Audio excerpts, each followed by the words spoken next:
Hello, Enid, and welcome to another City Update with your hosts, Derek. I'm Derek. And I'm Larissa. It's so nice to have you today, and I'm glad that we get to have a minute together on the show. Yeah. It happens few and far between, but that's okay. Yep. So what'd you do over the weekend? Oh, over the weekend, well, there were so many events going on in Enid this weekend. At Camping in the Park started Friday night, 5 p.m. registration, and I was there to do some interviews with some of the residents to see their testimony, to see how they liked the event, and also take photos of the event. It's always good to have historical photos of events that we have. So that was basically what I did this weekend, other than just the regular things around the home. What about yourself? So Tyler went on his first camp out with Trail Life, so that was really exciting. Okay. And then I went to a wedding, and all the way down in Coweta, which is Coweta, for some of you that may not know. But and so that was fun, and my cousin got married, and okay. So yeah, we've been waiting for that for a very long time. Very good. So, yeah. Well, I just want to put a highlight on it. It is National Pancake Day. And so we are highlighting, I don't know if you've noticed, but our prop here for the letter I changes. And so this week we are going to talk about, well, not going to talk about a lot, but griffins. And so that is exciting. And so some statistics. So it came from Brittany, which is north of France. So, and then it's also some of the most popular pancakes is buttermilk and then blueberry. And then some of the favorite toppings is syrup and butter, which is kind of pretty normal. What's yours? The same, but I really like blueberry pancakes. That was good. I don't eat it with any of it. I eat it with butter and whipped cream because it's just too sweet. Oh, yeah, that's good. Yeah, it's pretty good. Now, we brought the syrup. Where's the pancakes? I know. They're on the thing. They're right here. Okay. They're right there. They're represented. Okay. They're good. Well, so let's go ahead and just start talking about stuff so that our residents can know. So the first thing that we want to highlight is we understand that over at Golden Oaks, there was 4 pivotal birthdays that were celebrated. And so we just want to say happy birthday to you. And we understand that you are faithful viewers every week. And so we just appreciate you. And we hope that you guys are having a wonderful day. And so these are 2 of the lovely ladies that were out of the 4 that were celebrated. And so just happy birthday and many more to come. Our city manager got a chance to go out there and help celebrate those birthdays. I think the 2 prior, there were 102 birthdays, were actually earlier. They didn't have a chance to celebrate it because of various things. So they added them to this particular one. But that was the city manager on the photo with the 2 young ladies. I say young ladies that were celebrating their 100th year, which is very good. That is awesome. An amazing milestone for sure. Yes. And so there's some other things going on throughout the city that you might need to know about. So with the warmer weather coming and the season coming to an end, the splash pads are going to close. So they're going to close on October 2nd, which is Sunday. And so if you want to get out there and make a splash, then I suggest you get out there. They're open from 10 to 9. And so we have 2 fabulous splash pads available. And so definitely get out there and take advantage of that. And then I also know that Leonardos has some pretty cool stuff going on. And so it's actually Leonardos Children's Museum.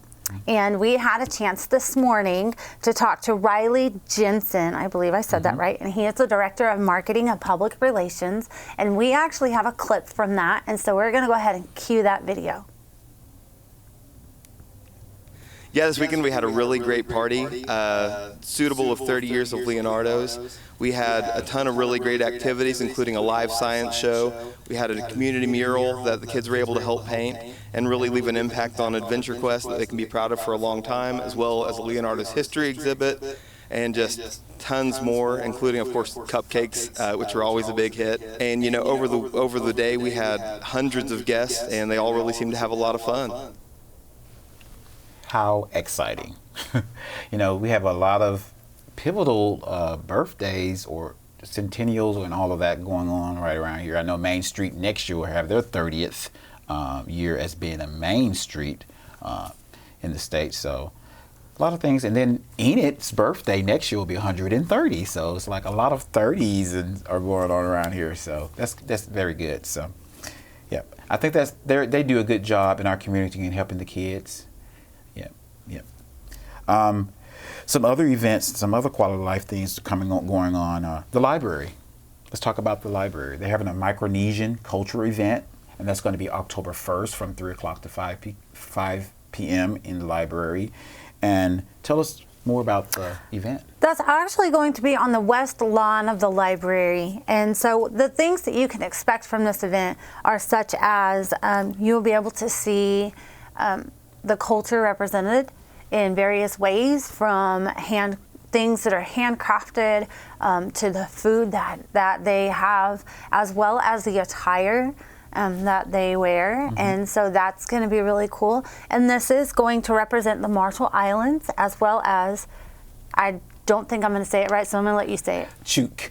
So if you see the two flags there, one is the Republic of Marshall's Island, which are Marshallese, and then we have Chukis from Chuk. So, yeah, I would not have said that right. And so if you want to, if that's something that you're particularly interested in, then get out there and learn about the culture. I think those kind of things are always intriguing. And so you can find that information out on their website, which is Enid. You can go to enid.org/library, yes. and it'll redirect you to the library's website. Wonderful. Yes. And then we also have some really cool stuff with Parks and Rec. Now, Parks and Rec does a lot for our community. And so one of the things that I really look forward to is the haunted gym. Not necessarily going through the gym so much, but I like scaring people. So I will be a part of this year. And so hopefully my son as well. And so they will be having two nights. So it'll be October 27th and 28th from 6 to 9. So for the Champion Gym that is utilized for so many different things. And so that is something to look forward to since the Halloween season is coming. And I am just so stoked about the Hocus Pocus 2 coming out. Where that is so the movie? Yes, okay. Hocus Pocus 2 is coming out, and that is so exciting. Just had to throw that in there because we're talking about Halloween and spooky stuff. Anyway, and so then we're going to talk about the Parents' Night Out. I know that there is some excitement going on about this. You do have to register for this event so that they can know how much to have. Like, I believe they're going to have refreshments there.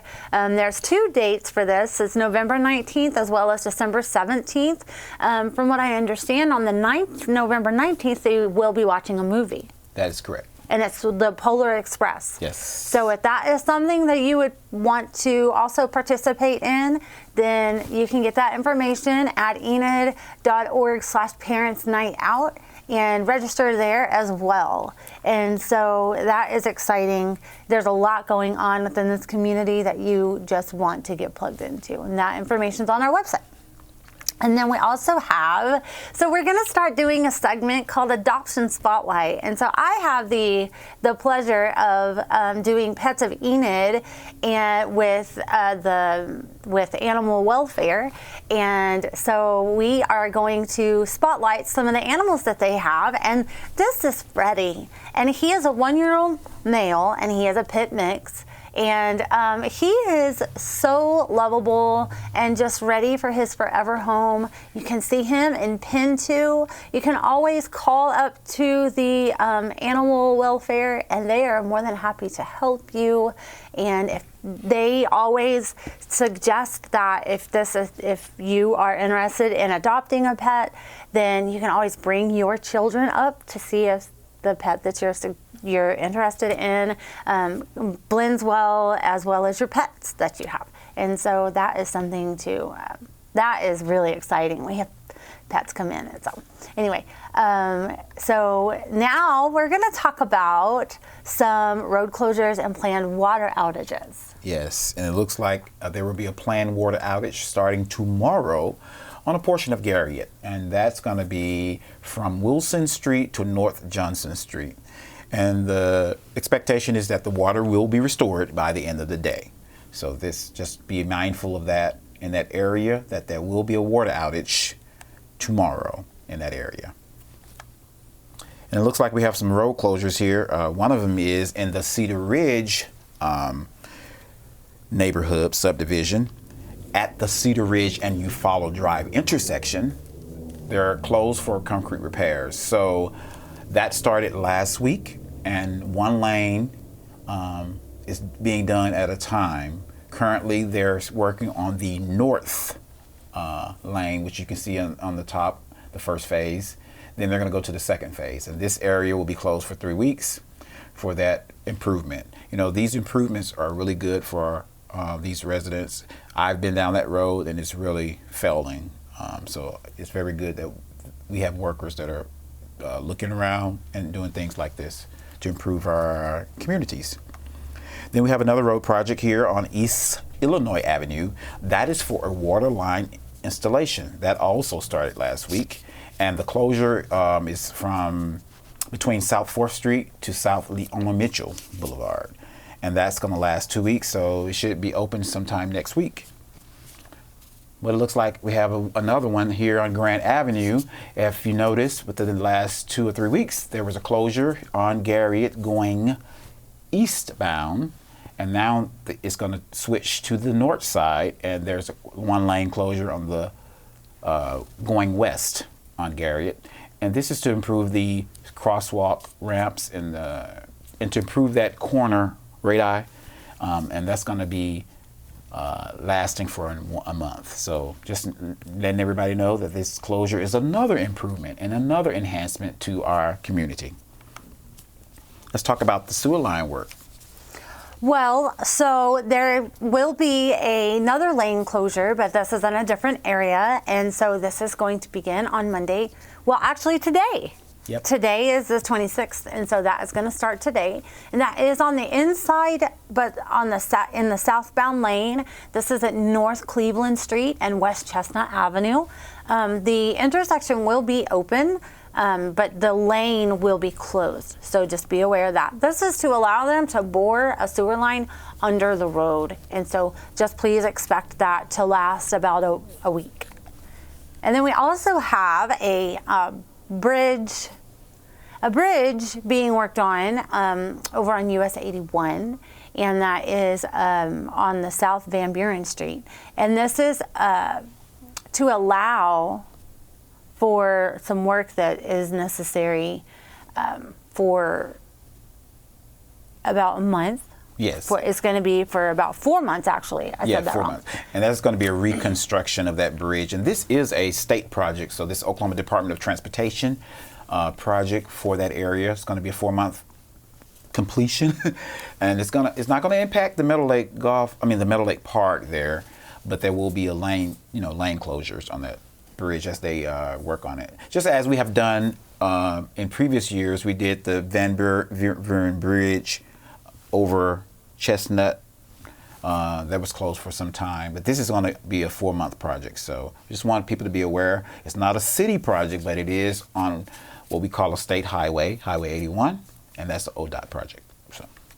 And then we also have some work over on a cul-de-sac over in the La Mesa West 4 subdivision. That's a mouthful to try and get out. And so that will be an essential enhancement to the cul-de-sac on the split rail road. And so that will begin on Wednesday, September 28th, and that will allow for some concrete repairs. So just expect that to be closed for about 3 weeks to be able to complete that work. Yes, and we have notified those residents in that circle. They're aware of that project and they're welcoming it because it really needs a lot of work. If you went to Google Maps now and looked at it, you would see why we're repairing it. Well, I'm glad that it's getting the attention that it needs. Yes, and one thing about it, the city has put $10 million in the budget to work on these streets. Every mile of street is approximately anywhere from $750,000 to $1 million for 1 mile of street. So it's very expensive to improve our streets, and the current commission is very dedicated to working on these things. One of the things we have to remember is that every 2 years there's a change in the commission. It could be a possible change, I'll put it that way, depending on if someone's doesn't get elected again, or if they totally have to forego because they've been in there 8 years, So there's always a possibility every 2 years that commission can change, and depending on who's on there, their priorities may change. Not everything needs to be done for the city. Like, we have streets, we have those infrastructure, we have water, we have all kinds of things that need to be worked on. So depending on their priorities during that time, money is allocated in different ways.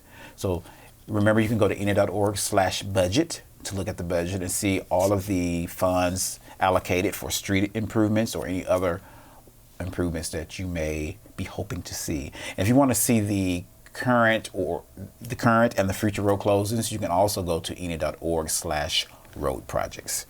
Just want to make everybody aware about that, because I know a lot of people really are interested in the infrastructure. While we're mentioning that, there's a map, and we placed it on Facebook in case you want to know who your mayor and your city commissioners are. So their email addresses are on the screen and their phone numbers are there. So you can always contact them for anything you want to see improved in the community. So, Yeah. That's always good to have that information at your fingertips, so that way if you have an issue, then you can always reach out and you can know exactly who to reach out to. Yep. So that's always good. I would love to have you elaborate on why Enid, why work for the city of Enid, and all of the employment opportunities that we have. Well, there are a lot of employment opportunities. We have a lot of full-time currently, and we have a part-timer actually available too. So we're looking for human resources receptionists. And that position, you can go to enid.org/careers to apply for it. And that position is going to be out there. We hope to get somebody that it's going to close September 28th. Hopefully we get somebody in. We get some good candidates in for that. We have a tech services, traffic, electronic technician. We also have an animal control or welfare officer that we're looking for. We're looking for a public works construction laborer. We're looking for a concrete technician, and it seems like the police officers, we're always under the number of police officers we need. There's a lot of different things they have to go through in order to, the first have to apply, but in order to just get ready for it. So that takes a process. So remember, these positions are available on our website, enid.org/career. So if you see something there that you'd like to be like take a chance on, hey, there you go, apply. And even if you don't see something, then keep checking back, and there might be a position that's posted that would fit more of your credentials. And so we do have some meetings coming up, and so we have commission meeting coming up on Tuesday, October 4th, and so the study session is at 5, and then the commission meeting is at 6:30 in the council chambers. And so then we also have the MAPC, which is on October 17th, and that is at 6. And those both take place in the council chambers. And then we also have, as always, we always talk about the apps that we utilize for the city of Enid. This one covers a little bit more than Enid, but it's Garfield County, and so it'll let you know like the cool front that came through that I am really enjoying, and the rain that we get and stuff like that. And so that will let you know what to look forward to for rain or windstorms or whatever is, the heat waves. It'll let you know everything. And so definitely want to go there. If you have a weather radio, it's channel 4. And then we also have a Facebook page that you can utilize as well with up-to-date information on that. And we also have the website as well. And so if you're looking to stay up to date on the weather, that's the place to do it. And then we also always use ClickFix. We are very passionate about this app. And so it's really simple. If you have any questions, feel free to call the office. We'd be more than happy to walk you through that. My number is 616-7258. And so give us a call and we will help you. And then you can download that in your Apple Store and your Google Play, I believe. Yes. And so, and then there's tons of places to stay connected with us and what you are doing, what we are doing, the city. I'm just going to stop. Yeah, what we're doing here, all of our channels in order to reach you. We're reaching you on social media platforms as Twitter, YouTube, Instagram, and Facebook, of course. And then, of course, we're on Roku. So you can look for the City of Enid's channel there if you have a Roku TV. And also at Amazon Fire. If you have that type of TV, you can also download our channel there. And just stay up to date with things like this, the commission meetings, and other videos that we have on there to just instruct or inform you, PSAs, what have you, anything related to the city, celebrations there. So just be mindful of that. We're there for you. So yes. Yeah. So other than that, I hope this is a great day thus far for you. Has it been? I think so. But you know what? Don't have a good day. Have a great day. I agree. Thanks, Have a great Enid. day. Bye.